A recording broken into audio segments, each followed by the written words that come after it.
plus personne n'appartient à un parti politique, peut-être 2%, 1% de la population française, plus personne n'est syndiqué. La classe ouvrière, 4 ou 5% des ouvriers sont syndiqués, encore moins. Plus personne ne va à l'église. 3% des catholiques français fréquentent l'église. C'est-à-dire que les grands mécanismes d'appartenance à des structures à laquelle on se rattache et qui permettent au fond la gestion de la société, d'intervenir sur cette société de manière un peu modérée, institutionnelle, représentative aussi. Lorsque les ouvriers sont syndiqués à 25% ou 50%, il y a une sorte de mécanisme de représentation qui se constitue. Tout cela se désintègre, et puis on assiste aussi au fond à une sorte d'importation de ce que les Américains ont appelé la fin des idéologies, c'est-à-dire la fin des grands mécanismes de représentation du politique, la fin du marxisme, la fin d'un socialisme militant, la fin des grandes manières d'appréhender le monde. Donc les acteurs sont un petit peu abandonnés à eux-mêmes, c'est une banalité ce que je suis en train de dire, c'est-à-dire on assiste à une sorte d'individualisation extrême des rapports humains, de désaffiliation des grandes structures, et dans un monde ballotté par la crise économique et le chômage, d'accroissement des inquiétudes et d'absence de régulation.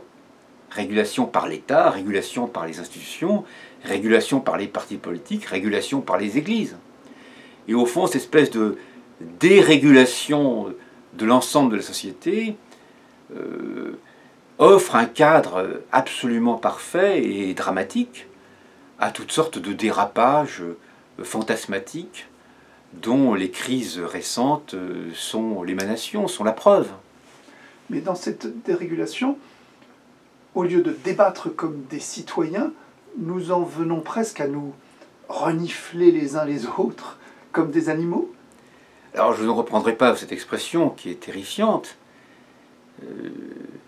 Et si cette métaphore reflète une partie de la réalité, nous sommes dans une situation absolument épouvantable. Et j'espère que cette métaphore n'est que la prévision d'un futur qui ne se constituera jamais. Ce que l'on peut dire, c'est qu'en effet, il y a une sorte d'injonction à la communautarisation,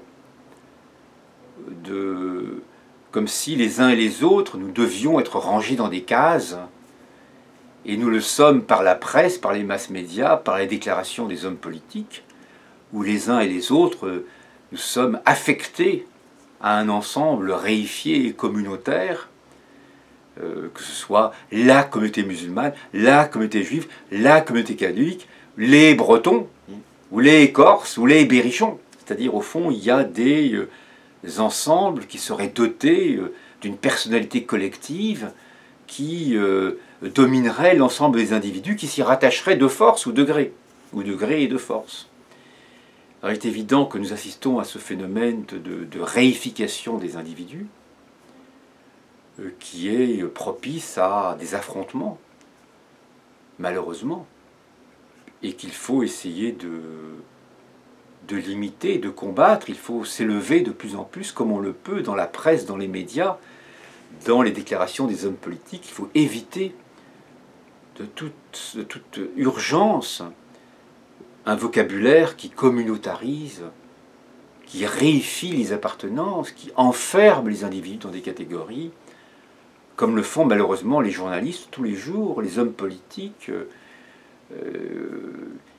Il faut tenter de fluidifier, au contraire, il faut tout faire pour faire en sorte que les individus ne soient pas affectés à des cases, à des trappes, à des pièges, à des frontières, à des barrières, mais au contraire que l'on dise en permanence que les uns et les autres, nous partageons des multiples formes d'imaginaire, d'intérêt à l'égard de toutes sortes de valeurs, et que nos personnalités, à nous, les uns et les autres, sont faits d'un grand nombre d'intérêts, d'appartenances, de rêves, de valeurs, pour prendre un terme le plus neutre, qui ne sont en rien propices à des enfermements.